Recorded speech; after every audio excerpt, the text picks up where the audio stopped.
Gazte euskaldunek ez zuten halako produkturik, eta hain justu ere, hutsune hori bete nahian eman genuen urratsa duela 10 urte.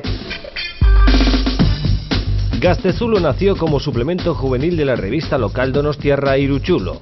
Con el tiempo, el magazine se independizó y amplió su ámbito de influencia a toda Euskal Herria.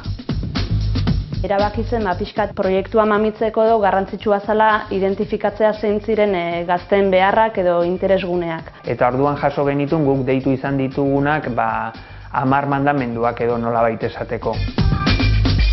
Musikarekin lotutako albisteak eta elkarrizketak, sexua, internet eta teknologia berriak, zinema, literatura, albiste bitxiak.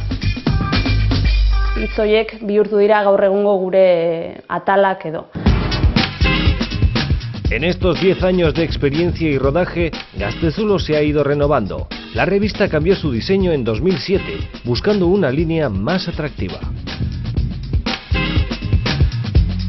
Ezain komplikatua, irudi aldetik eta simpleagoa, ez dakite minimalista esatea egokia da, baina amona dela irudi onak eskaintzea, ez? Esate baterako horregatik daukagu iruditan atala, normalean argazkilari profesional batek egindako argazkiekin hornitzen duguna, eta gainerako ataletan ere irudiak agintzen du. Actualmente la revista mensual se difunde tanto en papel como en formato digital. Gaztezulo lleva 3 años con una edición en internet. Hala beharrezkoa hori eskatzen zuen gizarteak berak eta gizartearekin batera gazteek, ez? Naiz eta hasieran oinarrizko webgune bat izan, urteekin garatu da eta saiatzen gara egunero balik eta parte hartzaileena egiten. Facebooken eta Twitterren ere bagaude, eta ia esan lortu dugu orain arte webgunearekin eta prentsa idatziarekin lortzen ez genuena dela feedback hori irakurleekin. Garrantzitsua, ezinbestekoa.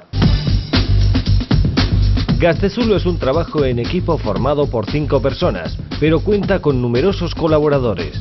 Estos días preparan una edición especial que lanzarán con motivo de su 10º aniversario, el número 111.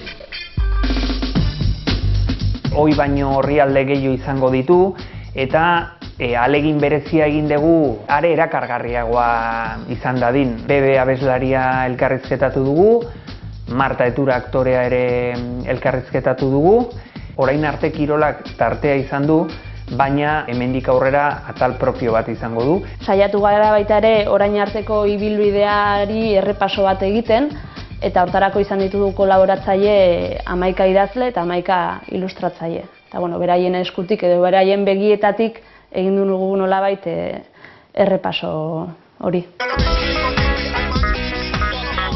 Gaztezulo celebrará su aniversario con una fiesta gratuita en la que actuará el grupo Esne Beltza.